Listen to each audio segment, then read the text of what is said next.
그러니까 우리가 이제 또 지혜도 뭐 있어야 되겠지만은 결과적으로는 목장에서 묵고 이렇게 갔기 때문에 그 다음에 주택관리사 시험에 붙으신 거예요, 이분이. 그러니까 그 9급보다 지금 훨씬 정년도 없는 좋은 데 되셔서 훨씬 좋았는데 맨 처음에는 우리들 교회 때문에 망했다. 이제 너무 솔직하게 면접을 하는 바람에 이제 그런 생각을 이제 하셨다는 이렇게 나눔을 해요. 우리가 명절에 여러분들 말로 열매 맺으셨어요? 아니면 본전도 못 찾으셨어요? 그래도 여러 가지 참 많은 보고가 올라왔는데 다 진짜 소개를 해드리고 싶은데 참 대단하십니다.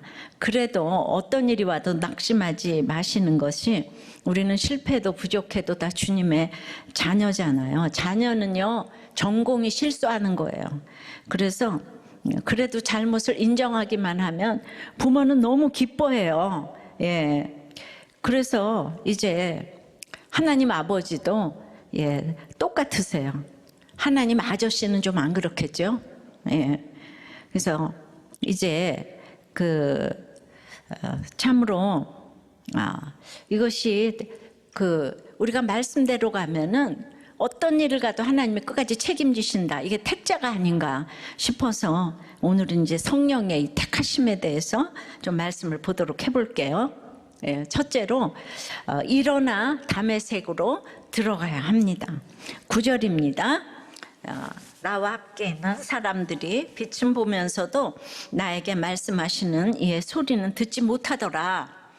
자, 빛은 보고 소리는 듣지 못했다고 해요. 근데 사도 바울의 9장 간증의 7절을 보면 거기는 소리만 듣고 보지 못했다고 해요. 그러면 똑같은 사건이 성경이 상충되잖아요. 그럼 성경이 이상한가요?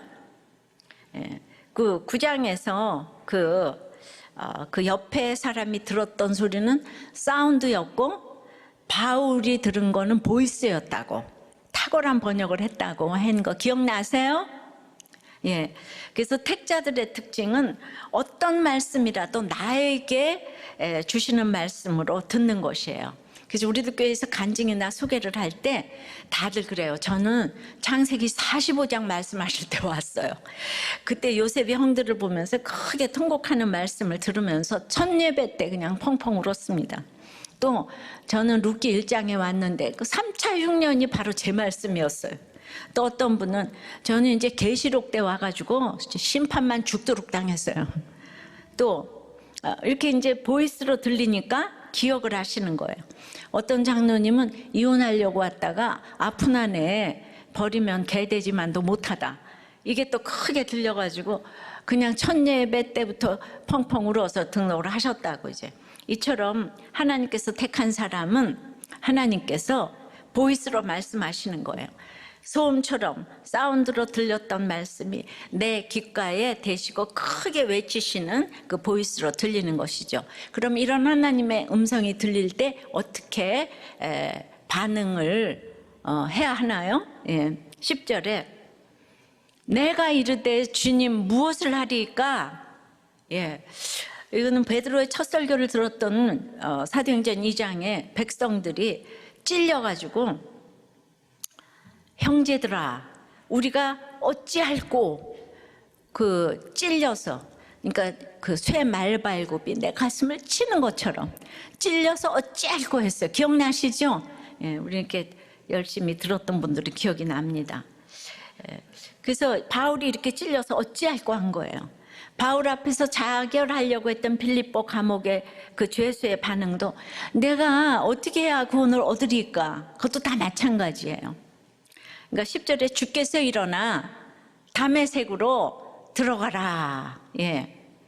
바울의 삶의 주어가 내가에서 주님으로 바뀌었습니다. 그리고는 여기서 중요하죠. 다시 이렇게 다메섹으로 들어가라는 거예요. 이게 이해가 안 되지 않아요? 주님이 바울아 너는 이제 로마로 가, 전도를 해, 구제를 해, 선교를 해, 땅끝까지 가라. 그러면 이해가 되지 않아요? 근데 그러지 않으셨어요. 우리 삶의 구체적인 적용을 말씀해 주시는데 다메섹으로 가래요. 다메섹이 어떤 곳입니까? 지금 직전까지 바울이 분노에 떨면서 이 수많은 그리스도인들을 찾아서 박해하려고 지금 가던 곳이잖아요.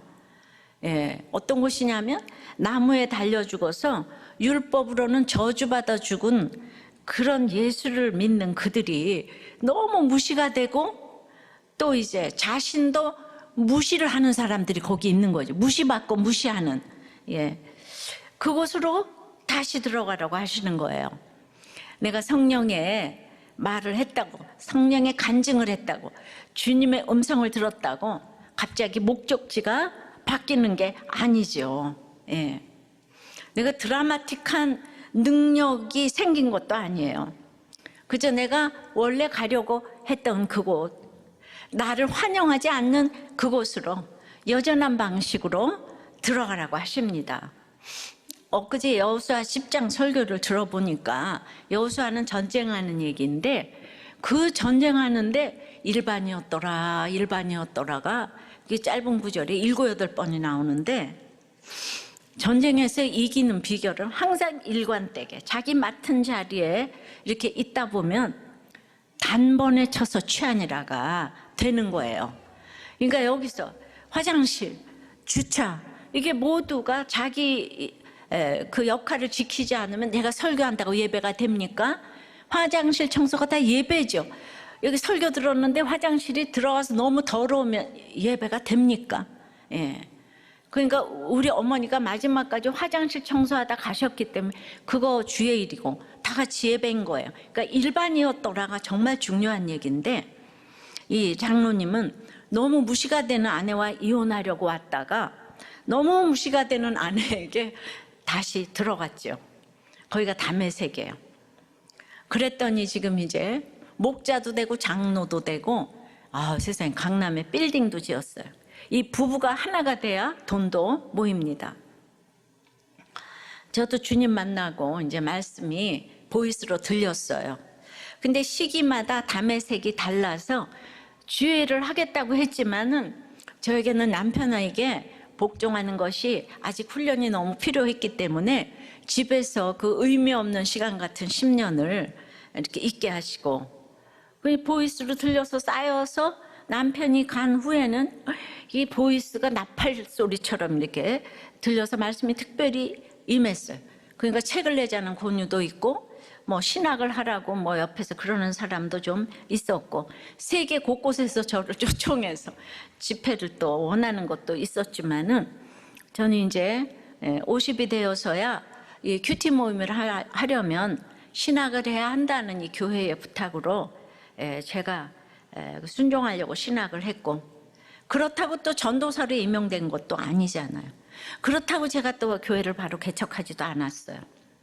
저 13년간이나 집에서 교회에서 힘든 사람들과 이제 큐티 모임을 하게 하셨는데 그저 오늘 하루하루 내게 주시는 그 음성으로 또 한 가정 한 가정 살리면서 내가 있어야 할 자리에 이게 중요해요. 무시받으면서 저 무시받을 조건 다 갖췄죠.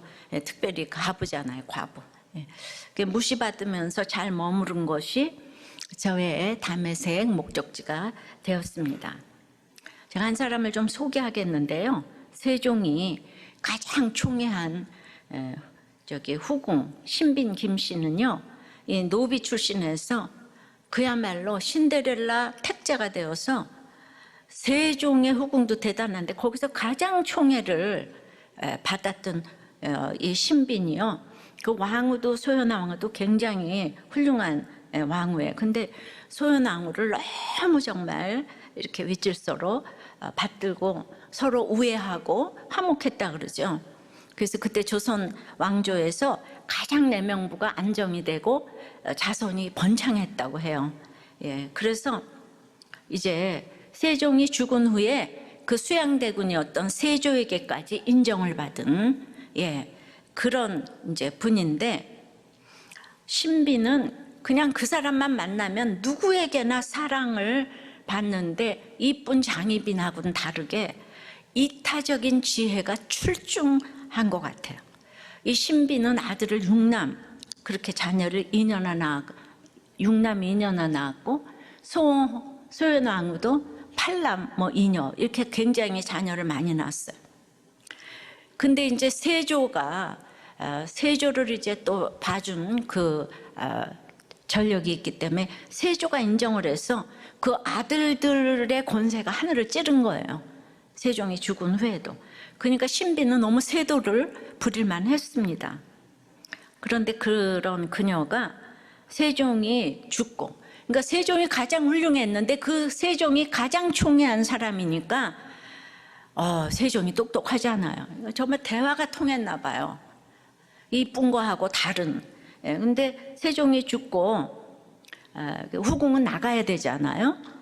세조가 엄청난 저택을 이렇게 내렸어요. 그리고 사양했어요. 그 다음에 그 잘 나가던 아들들의 공개도 다 거절하고 머리를 깎고 왕실과 세종의 명복을 빌다가 갔다는 거예요. 그 노비였던 그녀가 대를 이어가면서 최고의 권세를 누리게 되었는데도, 아들이 6명이 출세를 하고 있는데도 끝까지 그 자기 노비였던 초심을 잃지 않고 윗질서를 섬겼어요. 저는 이 밑에 사람 하나가 후궁이었지만 사실 가장 영향력 있는 한 사람이잖아요. 근데 이 한 사람이 이 권세와 돈을 내려놓으니까 이 집안이, 왕실이, 이 나라가 평안한 거예요. 정말 이 한 사람이 너무 중요한 거. 정말 아무리 자리가 후궁이었지만은 정말 나라를 좌지우지할 만한 그 자리에 간 거예요. 세종이 가장 총애하는 후궁이었으니까 정말 감동을 넘어서 은혜가 되더라고요. 우리가 그때 예수가 없어서 그렇지 바로 이런 사람들이 예수를 정말 이렇게 믿은 사람들이 아니었을까. 시기마다의 담에색으로 갈 때마다 우리 이제 엎드러져 있는 상황에서 이제 일어나야 돼요. 근데 일어나라는 단어는 예수님께서 죽음에서 다시 일어나실 때 사용되는 단어예요. 그만큼 일어나는 것이 때마다 힘이 드는 거예요. 그러니까 신비는 어떻게 그 권세와 거기에서 그 자기를 저렇게 지킬 수 있었을까? 굉장히. 그러니까 이제 우리는 알아도 살기가 어렵잖아요. 정말. 그러니까 이제 무엇을 하리까 했더니 11절에 나는 그 빛의 광채로 말미암아 볼 수 없게 되었으므로 나와 함께 있는 사람들의 손에 끌려 다메섹에 들어갔노라. 지금 누구의 도움으로 일어나갔다 그랬죠? 나와 함께 있는 사람들이라고 했어요. 그러니까 바울은 지금 한마디로 빛의 광채로 볼 수 없게 돼서 나는 다메섹에 갈 수가 없는데 나와 함께 있는 사람들의 손에 끌려서 갔다는 거예요. 그런데 지금 바울에게 그때 있는 공동체가 무슨 좋은 공동체였겠어요. 말씀이 사운드로 안 들리는 위협과 살기의 엘리트 공동체였죠. 그러다가 지금 바울만 만난 거잖아요. 이번 명절에도 죄 고백을 하니까 도리어 안 믿는 친정은 좋아하는데 믿는 시댁은 너무나 당황을 하고 믿음 있는 시어머니는 막 덮으려고 하니까 구속사를 나도 모르는데 친정에서도 시댁에서도 나 혼자라는 이런 나눔을 읽었어요. 바울의 동료들은 똑같이 큰 빚을 받는데도 말씀이 들리지가 않고 벙어리되어 할 말도 없는데 그냥 서 있었어요. 바울만 엎드리고 있지. 그냥 같이 걸어오던 그 태도, 그 마음, 그 열심 그대로 서 있는 거예요. 이 말은 옆에 있는 동료들은 아무 변화가 없어요. 사실 이렇게 아무 사건 없이 살던 그대로 자기 모습 유지하면서 사는 것이 하나님께 버림을 받은 유기된 상태죠. 유기 아시죠? 유기견 얘기, 리프로베이션, 유기된 상태인 거예요. 그러니까 죄와 사망의 노예로 버림받았어요. 진노의 자녀로 버림을 받았어요. 그러니까 이런 버림받은 태도는 배우자를 폭행하고도 할 말이 있는 게 우리 모습이에요. 남에 대해서는 어떻게 저렇게 뻔뻔할 수 있어? 그래도 그게 자기 일이 되면 다 때릴 만한 이유가 있어서 때렸다고 합리화를 합니다. 그러니까 명백한 잘못에 대해서도 죄를 인정하지 않는 게 유기된 상태의 인간이에요. 그러니까 무릎을 꿇고 사과 한번 하면 되는데 절대로 인정하지 않아요. 예, 이게 유기된 상태예요. 그러나 사람은요, 좋거나 나쁘거나 혼자서는 못 살아요.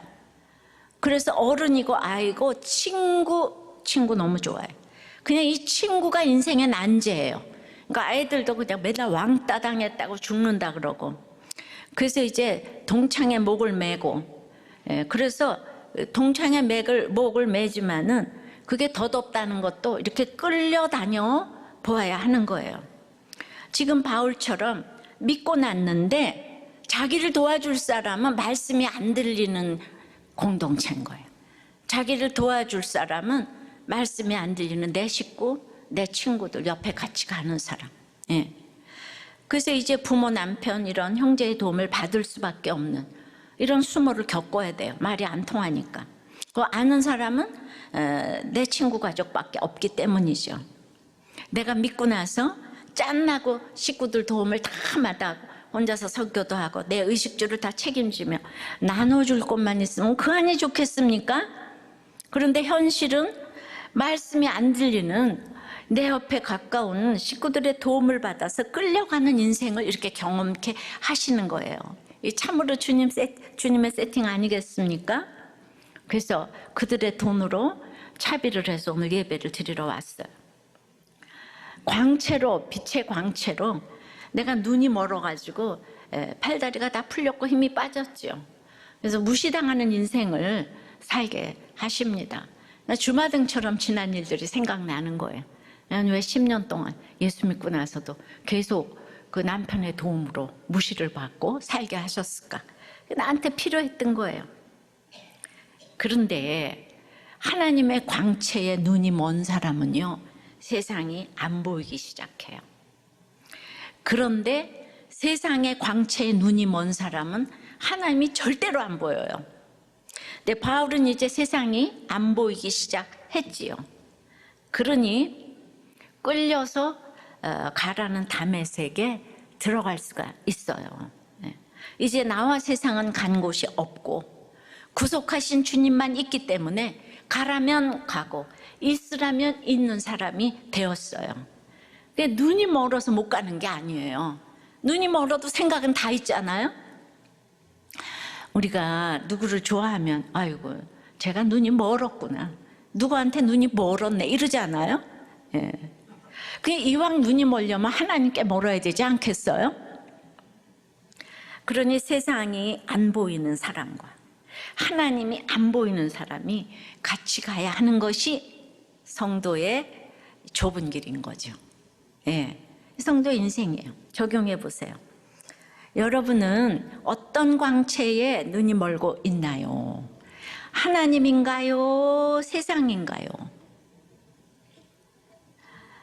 돈이 없어, 또는 할 수 없어서 끌려가는 이 다메섹이 택자의 축복인 것이 믿어지십니까?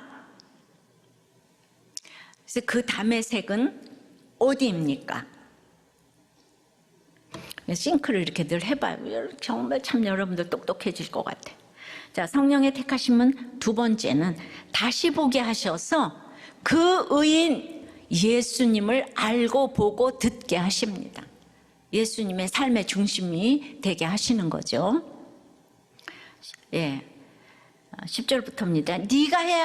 네가 해야 할 모든 것을 이제 거기서 누가 이르리라 하시거늘 율법에 따라 경건한 사람으로 거기 사는 모든 유대인들에게 칭찬을 듣는 아나니아라 하는 이가 내게 와 곁에 서서 말하되 형제 사울아 다시 보라 하거늘 즉시 그를 쳐다보았노라. 그가 또 이르되 우리 조상들이 하나님이 너를 택하여 너로 하여금 자기 뜻을 알게 하시며 그 의인을 보게 하시고 그 입에서 나오는 음성을 듣게 하셨으니 하나님은요 나를 힘들게만 하지 않으세요.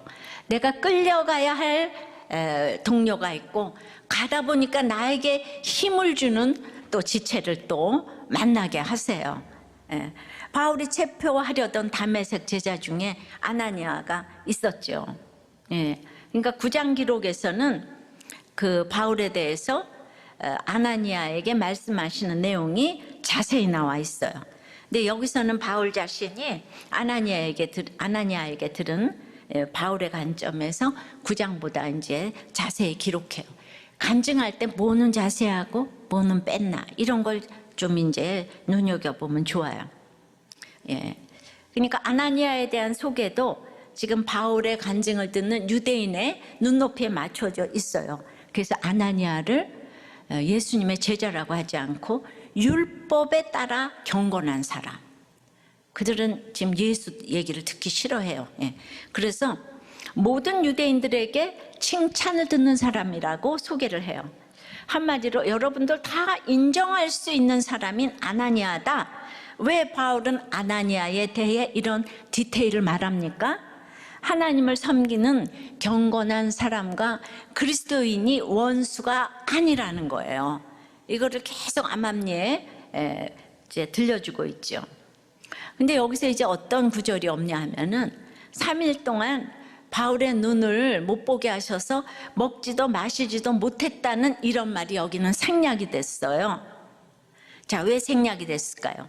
유대 군중들이 듣기도 싫어하고 알아듣지 못할 말은 지금 과감히 생략을 해요. 왜냐하면 그들은요 바울의 고난에 대해 관심이 없어요. 예, 우리의 고난도 상대에 따라서는 전해야 할 때가 있고 전혀 관심이 없는 사람한테는 얘기하면 안 돼요. 그러니까 이게 내 고생이라고 아무한테나 가서 이렇게 간증을 하고 그러면 안 돼요. 유대인 군중들은 이거 들어줄 그 인내심이 없어요. 여기서 딱 뺐어요. 내 고난도 절대로 아무한테나 가서 함부로 얘기를 하시면 안 돼요. 딱 맞게. 그래서 아나니아가 말합니다. 형제 사울아 다시 보라. 다시 보라는 말은 아나블레포인데요. 아나는 위를 보라는 말. 그게 이제 치어다 보라 이 얘기. 그거 치어다 보라 위를 보라. 예. 사울아 너는 위를 향해 봐. 이 보이는 것의 너머를 봐. 이 눈이 멀은 이 사건 가운데 본질을 좀 봐. 그러니까 이제 그 말 한마디로 말씀이 들리니까 시각이 달라졌어요. 지금까지 살기로 충만했던 이 얼굴이 은혜로 바뀌어졌어요. 성령미인으로 바뀌어졌어요. 그래서 나는 신빈의 얼굴이 이 성령미인이 아니었을까. 그 사람은 뭐 이렇게 이쁘다는 평가는 별로 없더라고요. 그러니까 성령미인으로 바뀌면은 세종하고 얘기가 통할 정도면 이 대단한 지혜가 있는 분이 아니었나. 공부를 해서가 아니고 노비 출신이었다 그랬잖아요. 이거 정말 그 신분이 정말 바뀌지 않았나. 이전에 아나니아도 자신들을 핍박하고 죽이려고 했던 바울과 결코 형제가 될 수 없었죠. 그러니까 아나니아도 너희들과 같았다. 그런데 바로 너희들이 칭찬하는 하나님의 은혜라는 이름을 가진 아나니아의 안수를 통해서 내가 눈을 뜨게 되었다. 지금 고난이 문제가 아니고 내가 어떻게 눈을 떴나. 아나니아 때문에 너희들이 그렇게 좋아하고 칭찬하는 아나니아가 안수해서 그 사람 유대인 아니냐? 내가 눈을 떴다. 살기 어린 엘리트 동료들과 있다가 지금 이제 아나니아 형제 공동체를 만나게 된 거예요. 그러니까 여러분들이 이 설교는 잘 안 들려도 이 목장을 가셔야 되는 것이 가장 지름길이에요. 우리는 자녀들을 다 인류로 키워놓느라고 예배도 안 드리고 있는 대로 뒷바라지를 했는데 결국은 자기 식구밖에 모르는 거예요. 그러니까 잘 나갈 때는 전혀 엘리트 공동체만 좋아하죠. 근데 내 식구 중에 누군가가 속을 썩이면은 드디어 다른 사람의 아픔에 조금 체울이 되고 그때서야 이타적인 이 형제 공동체를 알아보게 됩니다. 근데 늙어서 내가 식구밖에 모르면은 다들 바쁜데 자녀만 쳐다보고 있으면 이게 서로 섭섭하지 않아요? 여러분들이 큐티하면서 이 이타적인 공동체에서 목장을 하는 것은 이건 하나님께 투자하고 하나님과 교제하는 것이잖아요. 근데 이 형제 공동체를 매년 바꿔가면서 만날 수 있는 것은 이거는요, 진심으로 만나고 싶은 사람들이기 때문에 엄청난 최고의 노후 보장인 줄 믿습니다. 여러분들이 늙었는데 누가 여러분들을 만나고 싶어 하겠어요? 하루 종일. 그러니까 제가 이것도 설교 준비하는 것도 고난이겠지만 갑자기 참 이게 특권이구나 이런 생각이 들어요. 제가 남편도 없는데 뭐하고 지내겠어요? 정말 할 일이 있다는 게 정말 얼마나 감사한가. 그렇게 생각을 하시고 하나님께 투자를 하고 큐티를 하고 이렇게 목장을 섬기는 건 여러분들의 그냥 죽을 때까지 노후 보장이 되는 거예요. 그냥 그거는 그대로 이루어지는 거예요. 눈을 뜬 사울에게 아나니아가 우리 조상들의 하나님이 너를 택했다고 말해주는 거예요. 여기서 이렇게 택하다는 일반적으로 그 선택의 단어인 골라서 꺼내다는 에클레고마이가 아니고요. 전에와 앞에라는 뜻의 프로라는 단어와 이 손을 뜻하는 케이루와의 합성어예요. 그래서 합치면 프로 케이리쪼마이라는 시제까지 합치면 그렇게 되는데, 그러니까 이거는 뭔가 하면은 택하여 버리고 또 택하여가 아니라 과거에 너를 단번에 택했고 절대로 포기하지 않는다는 뜻의 아주 뜻깊은 단어인데, 신약에서만 누가가 사도행전에서 3번을 사용했는데요. 한 번은 베드로가 오순절에 예수님에 대해서 사용하고 2번을 바울에게 사용한. 그러니까 예수님을 하나님이 선택한 그 택하심을 바울에게 쓴 거예요. 그러면 이거 신성모독 아니야? 그렇게 생각할 정도로 하나님이 죄인 중 괴수였던 바울을 택하시는 그 은혜가 너무 대단하기에 그 단어가 아니면 다 담을 수가 없는 엄청난 사랑이기 때문에 이 특별한 단어를 써서 바울에게 말씀을 하셨을 것이고요. 2차례 기록한 자신의 간증에서 이 택하여라는 단어를 써서 은혜를 만세 남게 했습니다. 지난주 설교의 고난을 우리는 때리는 손, 깨우는 손, 멈춰 세우는 손, 잡아당겨 끌어오는 손이라고 했는데, 이 택하심은 미리 나를 붙드는 손인 거예요. 태어나기도 전에 나를 붙잡는 손. 만세 전부터, 창조 전에. 이것이 바로 택하심이에요. 하나님께서 붙드는 손이기 때문에 누가 그 손에서 빼앗아갈 자가 없는 거예요. 그래서 하나님의 손이 나를 붙들어 세우고 나의 손이 하나님을 붙들고 하나님의 손과 우리의 손이 딱 만나는 게 택하심이라, 이 얘기입니다. 그러면 대체 이 택하심이 무엇을 위한 택하심이길래 이렇게 특별한 단어로 강조할까요? 3가지로 말씀을 하는데, 첫째는 하나님의 뜻을 알게 하시려고 택하셨다고 해요. 하나님의 뜻은 이것이니 너희의 거룩함이라, 데살로니가전서 4장 3절에. 그러니까 우리가 인생의 목적이 행복인 줄 알았는데 이제 거룩이라는 것을 알게 되는 것, 이것이 예수님이 오셔서 그 뜻을 우리에게 눈에 보이도록 귀에 들리도록 드러내 주셨다는 것이죠. 그래서 이것을 위해 인생의 목적이 거룩이라는 것을 알리기 위해 하나님이 선택하셨다, 그 말이에요. 둘째는 그 의인인 예수 그리스도를 보게 하시려고, 조금 전에 알게 하시려고, 이건 보게 하시려고. 우리가 예수님을 만나기 전에는 저마다 자기가 다 의로운 사람으로 착각하고 살아요. 그래서 의인은요, 자신이 의인은 늘 피해의식에 시달리고 또 이제 충고나 비난을 들을 수가 없어요. 죄를 보라고 하면 화를 내고 죄인이라는 말만 들어도 발작을 일으킵니다.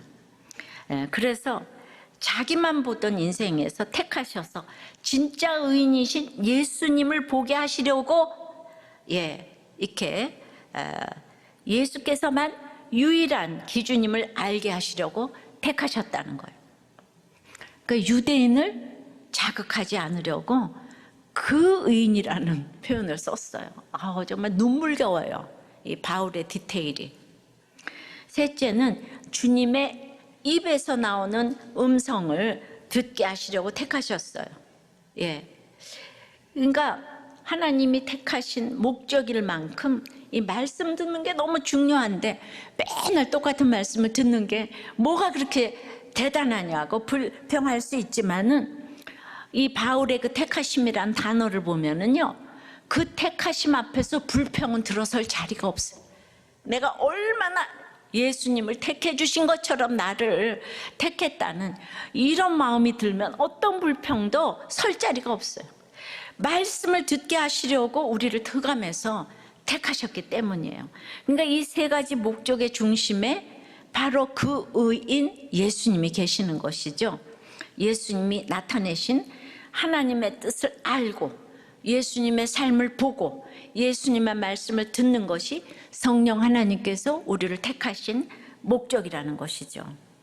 그래서 예수님이 오직 우리의 삶에 중심되게 하시려고 우리를 알게 하시고 보게 하시고 듣게 하시려고 예수님의 삶의 중심이 되게 하시려고 우리를 택했다고.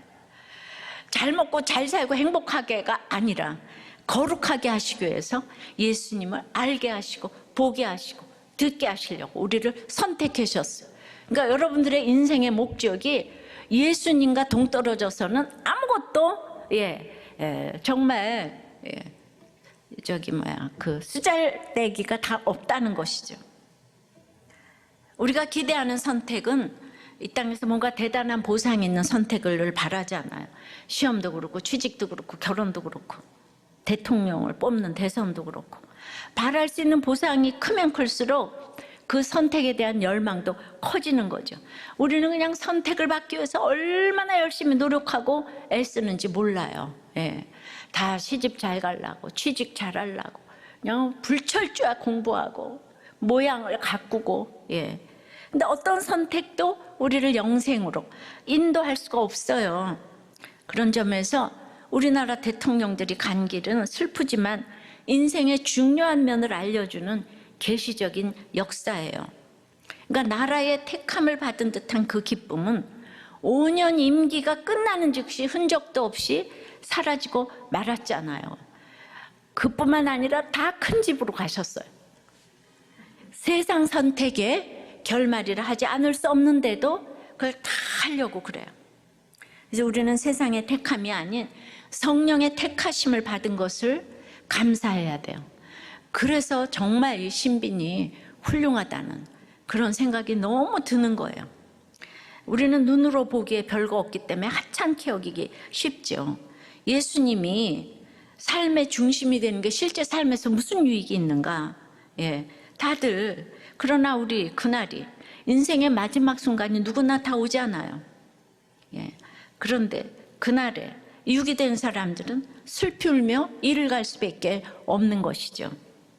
오늘 이 말씀이 들리는 분들은 성령의 택하심을 받아 예수 중심의 삶으로 바뀌시기를 축원합니다. 적용해 보세요. 저 사람 다시 봤어 하면서 내 생각과 달리 다시 보게 된 사건이나 사람이 있나요? 다시 내 삶의 중심은 누구이며 또는 무엇입니까? 이 땅을 살아오면서 선택받은 일 중에 제일 기쁜 선택은 무엇입니까? 어떤 분은 남편이 나를 선택해 준 게 인생의 가장 기쁨이었는데 그 남편이 나를 그렇게 괴롭힐 줄 몰랐다. 근데 괴롭혔기 때문에 또 예수를 만나게 돼서 결국은 제일 기쁜 선택이 되었다. 내가 이렇게 정답을 다 얘기해 줬는데도 목장에서 몰라요 나누라 그러시면은 그냥 이렇게 제 얘기 들은 그대로 그냥 한번 나눠보세요. 성령의 택하심 세 번째는 그래서 증인이 되라는 거예요. 증인이 되라는 거는 늘 얘기하죠. 멀처 순교자. 이 순교 왜 순교라고 할까? 15절 16절에 네가 그를 위하여 모든 사람 앞에서 네가 보고 들은 것의 증인이 되리라. 이제는 왜 주저하느냐? 일어나 주의 이름을 불러 세례를 받고 너의 죄를 씻으라. 주님이 바울을 택하셔서 맡겨주신 임무는 거창한 게 아니에요. 모든 사람 앞에서 바울 자신이 알고 보고 들은 것, 즉 주님의 삶과 말씀을 전하는 증인이 되라는 거예요. 아는 그대로 증언하는 사람이에요. 어떤 기술이나 자격이 필요한 게 아니죠. 가장 중요한 것은 보고 들은 경험이죠. 그리고 그 경험에 대한 확신이에요. 중요한 것은 그 확신을 있는 그대로 전할 수 있는 진실성이에요. 진실성. 다른 조건이 필요 없어요. 그래서 변호사가 증인이 되는 게 아니고 본 사람, 알고 보고 들은 사람, 이건 모두가 동등하게 받을 수 있는 임무가 바로 증인의 사명입니다. 그런데 문제는 이게 진실하게 증언하는 것 자체가 쉽지 않다는 것이잖아요. 우리는 뭔가를 제보해도 다 목숨의 위협을 느끼잖아요. 이 땅에서도. 왜냐하면 이 세상이 싫어하기 때문이에요. 세상이 싫어하기 때문에, 세상에 대한 두려움 때문에 있는 그대로 증언할 수가 없어요. 그러니까 우리는 기복적으로 복 받으려고 와서 예배만 드리면 좋겠는데, 증인이 되는 것은 손해를 보기로 작정해야 될 때가 많기 때문에 바로 이게 순교라고 하는 거죠. 순교자. 그래서 증인의 사명을 감당해야 하는 것을 알면서도 때마다 주저합니다. 그러니까 이제는 왜 주저하느냐, 이제는 무엇을 주저하느냐, 이 뜻도 되는 거예요. 주저하는 이유는 주저하게 하는 대상이 있기 때문이죠. 외부로부터 그게 오는 것 같아도 결국 내부에서 일어난 나 때문에 주저하는 거죠. 그러니까 왜냐하면 익숙한 것을 그대로 유지하려고 하는 게으름이 있고, 더 많이 차지하려고 하는 욕심이 있고, 앞으로 당할 일에 대한 이 두려움 때문에, 그리고 자신이 제일인 줄 착각하는 교만 때문에 나를 택하여 맡기신 증인의 사명을 알면서도 주저주저 하는 거예요. 그래서 우리는 그런 주저함을 매 순간 이제라고 할 수 있는 모든 시점에 마주할 수밖에 없는 거예요. 매 순간 이제 두려워하고 갈등해요. 그래서 갈등 충만이 성령 충만이라고 하는데, 그래도 주저한다는 것은 사명을 감당해야 된다는 것을 그래도 알고 있다는 뜻이에요. 그래서 하나님께서 성령의 택하심으로 나를 택하셔서 사명이 뭔지는 알려주셨는데, 아는 대로 이제 100% 행하지를 못하고 있는 거죠. 근데 주님이 이런 상태를 아시고 물으시는 거예요. 이제는 왜 주저하느냐. 그리고 말씀하세요. 일어나 주의 이름을 불러 세례를 받고 너희 죄를 씻으라. 여기서 일어나라고 이 처방을 내려주시잖아요. 주저함으로 주저 앉아있는 그 자리에서 일어나라, 일어나라. 우리가 사도행전 13장 33절에 하나님이 예수를 죽은 가운데서 일으키사라고 하셨는데, 성령의 일으키심 설교가 기억나시나요? 하나님이 예수를 죽음에서 일으켜 주셨지만 예수님도 친히 죽음을 이기시고 일어났다는 거예요. 일으켜 주셨으면 예수님이 수동태가 돼야 되잖아요. 근데 예수님도 능동태가 돼가지고 본인이 일어나셨다는 거예요. 주의 손이 그냥 나의 손을 포개지만은 나의 손도 내밀고 주의 손도 내밀어서 우리가 이렇게 흑암 가운데 눈 멀고 다리가 꺾여 쓰러져 있던 우리를 택하여 일으켜 주셨는데, 주님이 50% 내가 50% 하는 신인 협력설이 아니라 주님도 100% 나도 100% 이게 믿어지셔야 돼요. 이게 삼위일체 하나님이에요. 셋이 합쳐서 하나가 아니라 다 100씩 하나가 되는 거. 이것이 우리가 하나님의 형상이기 때문에 우리를 로봇이나 노예로 삼지 않으시고 당신의 형상으로 인격으로 동역자로 삼으신 주님의 섭리인 거예요. 그러니까 나도 주님이 나를 일으켜 주신 것만큼 나도 내가 힘써 일어나야 되는 부분이 있는 거예요. 주님이 손을 내밀으셨으면 나도 손을 내밀어야 돼요. 정말 나의 발을 내밀어서 내가 이렇게 일어나야 되는 거예요. 매 순간 일어나야 되는 거예요. 게으름에서, 중독에서, 음란에서, 탐욕에서, 폭력에서 질투에서, 피해의식에서, 우울해서, 패배의식에서, 절망해서 일어나서 우리를 붙잡으려고 하는 죄의 권세에서, 그 죄의 자리에서 일어나야 되는 거예요. 어떻게 일어납니까? 오늘 주의 이름을 부르라고 하세요. 그럼 우리가 난 주의 이름 맨날 부르는데, 주여, 자동차 탈 때도 주여, 밥 먹을 때도 주여, 그러는데요. 그것도 주의 이름을 부르는 거죠. 그러나 이건 예배 드리는 거예요. 공예배, 개인 예배, 공동체 예배, 공예배, 개인 예배, 큐티, 공동체 예배, 목장 예배. 그건 다 하실 수 있잖아요. 내가 일어나지는 못해도 그럴 때마다 가서 주님의 이름을 부르게 되잖아요. 근데 이 큐티가 어려운 분들은 그저 그날 본문을 읽기라도 하시고요. 그것도 힘든 분들은 새벽 설교와 극동방송 큐티를 들으시기를 바라요. 그날 본문에서 한 단어 찾아서 생각하는 것부터 시작을 해보세요. 첫걸음이 될 거예요.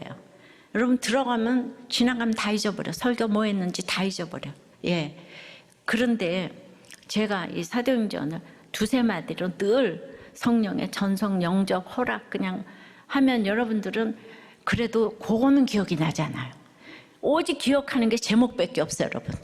제목도 기억이 안 나시겠지만 그래도 제목은 기억이 나는데, 제목도 길게 되면 한 2주일 전 것도 새까맣게 무슨 설교했는지 기억이 안 날 때가 많아요. 그렇죠?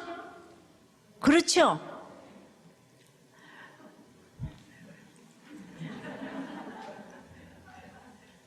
그래서 우리는 한 단어라도 찾아서 생각하는 것부터 시작을 해야 합니다. 사도행전 설교도 여러분들이 늘 외워서 제목만도 이렇게 연결해서 스토리를 만들어 놓으면 전도도 되고 상담도 되고 다 됩니다. 그것만 하나 해도 이 성경을 한 권을요 읽어 놓으면은요 성경 전체가 내 손바닥 안에 들어와. 사도행전 하나를 잘 읽어 놓으면 성경 전체, 거기에다 살을 붙인 게 성경 전체예요. 하나라도 제대로 읽어 놓고 정말 외우시면은, 자, 그래서 우리는 택하심을 받은 우리 모두 각자 일어나야 할 자리에서 벌떡 일어남으로 주님의 은혜에 응답하여서 주저하지 말고 일어나라고. 하지만 내가 예수님께 택함을 입었지만은 세례는 결혼식과 같아서 택자로 시작하겠다고 공동체에서 공식적으로 선포하는 거예요. 우리가 결혼식을 하는 것은 똑같아요. 음란하고 방탕한 내 삶을 보호해 주듯이 세례를 통해 주변의 알림으로 죄의 유혹에서 보호를 받으며 이제 성령의 택함을 더 이렇게 완성시키는 거죠. 세례를 통해 하나님께서도 결코 우리의 결혼 관계를 깨지 않는 것처럼 결혼식을 통해 하나 된 가정은 결코 깨어서는 안 되는 거예요. 이것이 성령의 택함을 입은 자들이 누릴 축복인 줄 믿습니다. 적용해 보세요. 가족의 구원을 위해 증인의 사명인 줄 알지만은 지금 주저하고 있는 일은 무엇입니까? 그 중에서 가장 큰 주저하고 있는 일은 무엇입니까? 여러분은 세례 받으셨어요? 안 받으신 분들은 대기 명단에 올려놓으셔서 반드시 세례를 받으시기를 바랍니다. 어떤 부목자님이 자신이 초등학생 때 아버지가 분신 자살을 하셨다고 해요.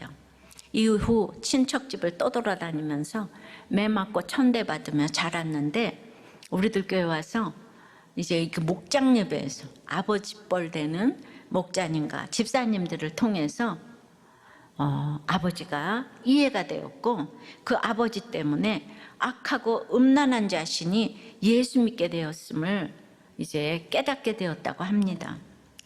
그리고 이제 그 아나니아 같은 목자님께서 자신의 눈을 뜨게 해주신 한 말씀이 있었는데, 그 목자님이 이렇게 말을 했다고 해요. 다른 사람에게는 몰라도 적어도 집사님에게는 아버지가 순교자이시다. 평생을 아버지를 미워하고 원망하면서 세상을 향한 분노로 살아왔는데, 이 말씀 한마디로 아버지의 자살 사건이 해석이 되고 새로운 눈이 떠졌다는 거예요. 이 목장을 통해 평생 맹인으로 살아왔던 나에게 새로운 시각이 열리게 되니까 분노의 자리에서 일어나게 되는 거죠. 그죠? 예. 절망의 자리에서 일어나게 되는 거죠. 누구를 통해? 바로 형제라 부르는 이 아나니아 공동체를 통해서 눈이 떠지고 다시 보게 되었어요. 성령의 택함을 입은 자들은 이처럼 다시 보게 돼서 우리 예수님을 알고 보고 듣게 하는 예수님 중심의 삶으로 이제 살게 되는 거죠.